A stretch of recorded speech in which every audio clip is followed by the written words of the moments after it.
everyone, welcome to Finance My Kid. I'm Grace, a qualified accountant and more importantly, a first-time mum. This channel is dedicated to helping new moms navigate the often overwhelming financial landscape in the UK.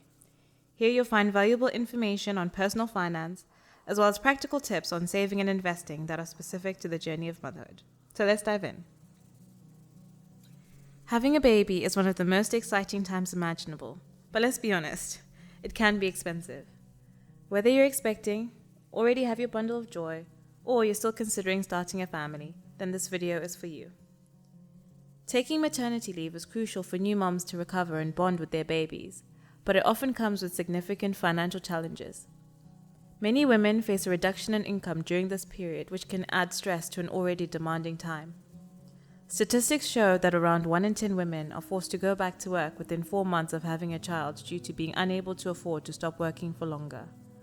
Additionally, according to research performed by the charity Pregnant Then Screwed, the majority of women who are cutting their maternity leave short are doing so due to financial hardship, with just 1 in 4 mothers able to take their full maternity entitlement. This is incredibly disheartening, considering we live in one of the most developed countries in the world. But sadly, this is also unsurprising considering the cost of living crisis we're living through. As a result of these financial pressures, in this video, I'll be discussing some financial benefits available to women that can go a small way into lightening the load. Today, we're diving into the financial benefits available for new mums in the UK.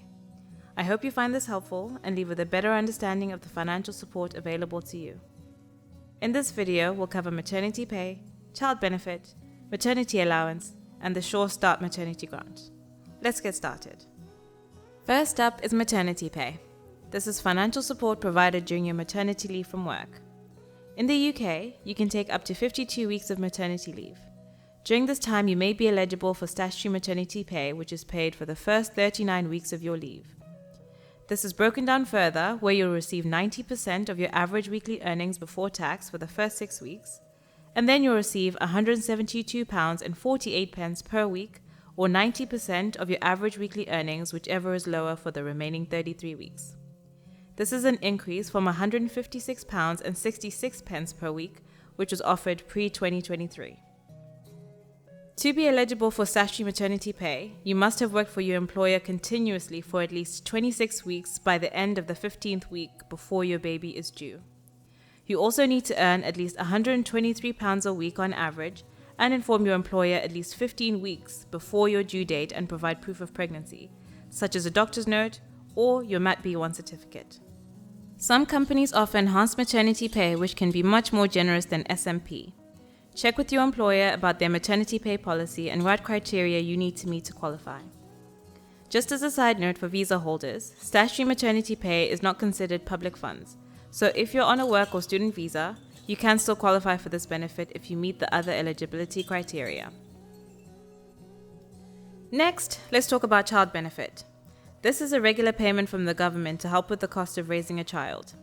In the UK, you can get up to £25.60 per week for your first child and £16.95 per week for each additional child. It's paid weekly or every 4 weeks based on your preference. One great thing about child benefit is that it's not capped based on the number of children you have. You can claim for all your children no matter how many there are, and you can apply for this benefit at any time after your child is born. I would suggest applying as soon as possible since it can be backdated, but claims are only backdated up to 3 months, so the longer you wait, the more you lose.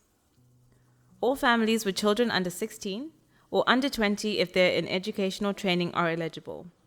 However, if you or your partner earn more than £60,000, you may have to repay some of that benefit through the high income child benefit charge. This benefit starts to taper down if you earn over £60,000 and is completely eliminated if your income reaches £80,000. This is an increase from £50,000 pre-2024.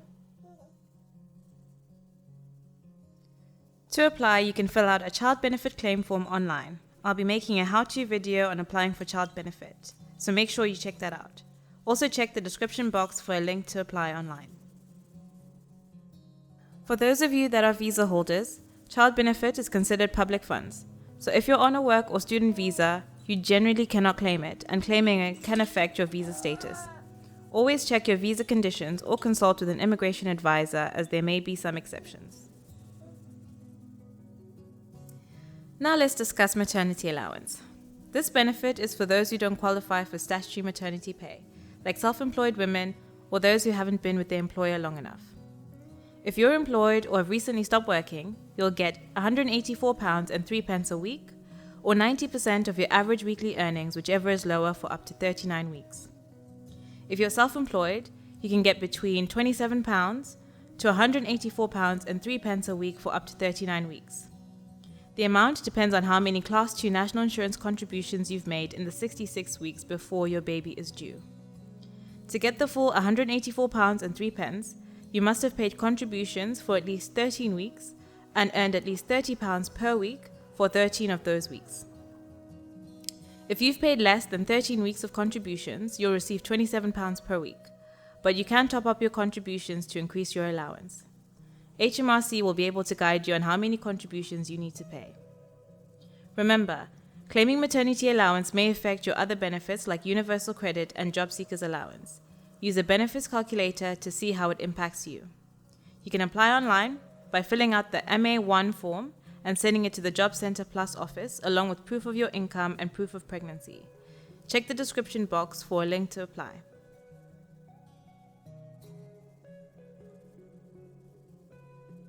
Finally, let's talk about the Start Maternity Grant. This is a one-off payment of £500 to help with the cost of a new baby.